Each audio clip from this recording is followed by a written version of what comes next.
Welcome to Almost Tier 1, the Decklist, Profile, and Analysis cast here on the Dice Commando YouTube channel. In each episode of Almost Tier 1, we present and dissect a fresh and off-meta decklist, going in-depth into the team comps, card choices, and play strategy. All decks discussed on Almost Tier 1 are standard format legal as of date of publishing. Almost Tier 1 is a component of the Dice Commando YouTube channel. Live play, profiles, analysis, and unboxing and product reviews. Find Dice Commando at www.youtube.com/DiceCommando and connect via Facebook at Dice Command.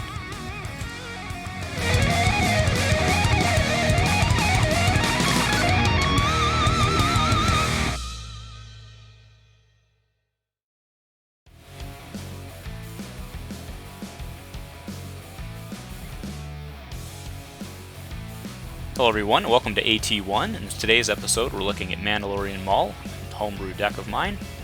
So of course the team is Maul, Skilled Duelist, Mandalorian Super Commando, and Retribution. Retribution should speak for itself with a character with 20 points. Their dice being removed is so impactful that at least you can try and get something out of it.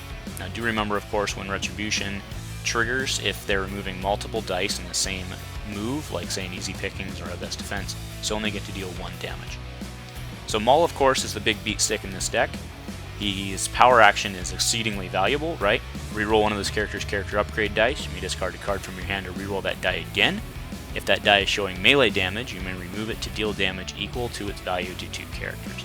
So it allows him to just hit 2 guys, spread his damage across the board. The Mandalorian Super Commando actually is a huge key to this deck. Pretty good sides, no money, but his power action is where it's at. Play an equipment or weapon from your hand on this character, then deal 1 damage to a character. So the strategy of course becomes pretty simple. We use Maul to roll out and hit, and then the Super Commando kind of tanks up, deals that ping damage, and then at the end of the game when Maul's dead, the Commando's got 2 or 3 weapons on him and you can go to town on your opponent.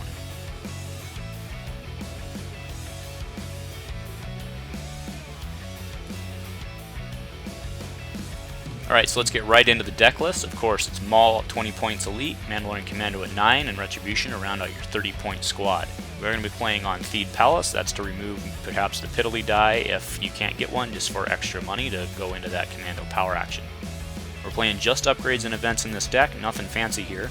2 copies of Armor Plating, 1 copy Dagger and Mortis, 2 copies of Pulse Cannon, 2 copies of Recovered Sith, 2 Treasured Lightsabers, and 2 Vibro Cutlass.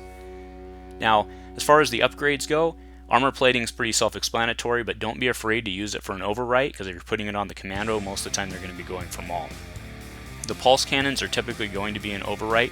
A lot of people are very hesitant to play the Pulse Cannon on a turn where they're not going to have money, but remember the way that the Pulse Cannon action works is if it misses, if on the power action you miss and it has a pay side, it does stay in the pool, so you don't completely lose that value. So you may as well just go ahead and try it if you have no money out there. Sometimes you can get lucky, sometimes you won't, but again, you don't lose the die.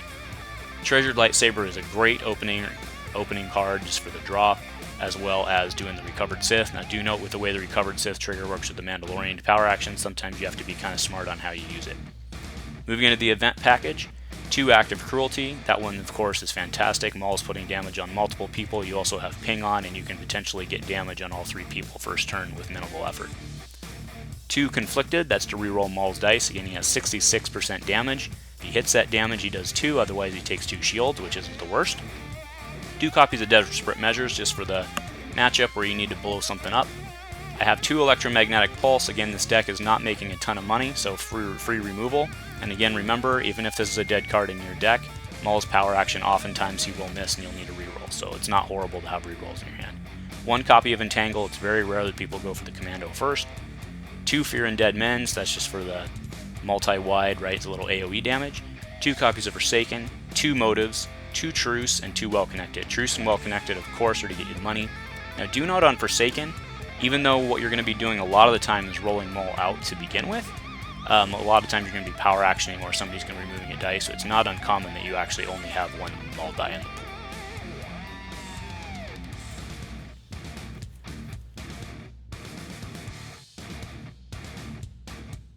Alright, so let's talk play strategy here with this Mandalorian Maul. So Maul will be the first target, right? It's no secret in this deck that the Mandalorian Commando is going to end up being loaded up in game, but it doesn't matter. Your opponent has to go after Maul first. He's too much of a threat, right? So what you're going to do is you're going to roll him out first, threatening the dice and the damage or the power action. You're then going to wait on playing the Commando power action until the turn kind of develops. You're kind of see how it goes, right? Depending on which upgrade goes down, right, like let's say you have a treasured, you might want to pair the treasured up with one of Maul's dice, you may have to leave it in. If you've got a pulse can or something, it doesn't matter, get Maul's dice out of the pool before they get removed. If Maul can make it to round 3, generally, you have a pretty good chance of closing out the game. Where it gets tough is if he goes down early round 2, or even late round 2 sometimes. But usually if you can get 3 activations out of Maul and at least some resolutions from that third, you're in pretty good shape. And again, don't hesitate to use the ping damage to set up an act of cruelty just to maximize your damage, right? This deck's dealing damage to multiple people at the same time, so it's really okay to spread your damage around where you wouldn't normally do it. And do not underestimate that ping damage. That ping damage over 3 or 4 rounds really adds up, especially against like an 8-point character like a droid. So the strengths is this deck is very, very good against wide decks with low health, right? It actually does pretty well against droids. It stinks to lose the money, of course, but it does okay spreading his damage around. And then the weakness is, of course, strong aggro. It really struggles hard against Vader. Again, if you lose the 13 and you don't have enough time to tank up your commando, you can be in trouble. And of course, it struggles with removal. You do have retribution, but losing them all 3 and only dealing 1 still stinks. So this is, of course, an aggro deck. I do not have this on the easiest tier. This is, although it's pretty straightforward in terms of lines of play, timing and choices are actually very important in terms of what you do with the commando and how you use it. So that's the strategy and roll up here on this Mandalorian Maul deck, so let us know what you're thinking, and thank you for watching.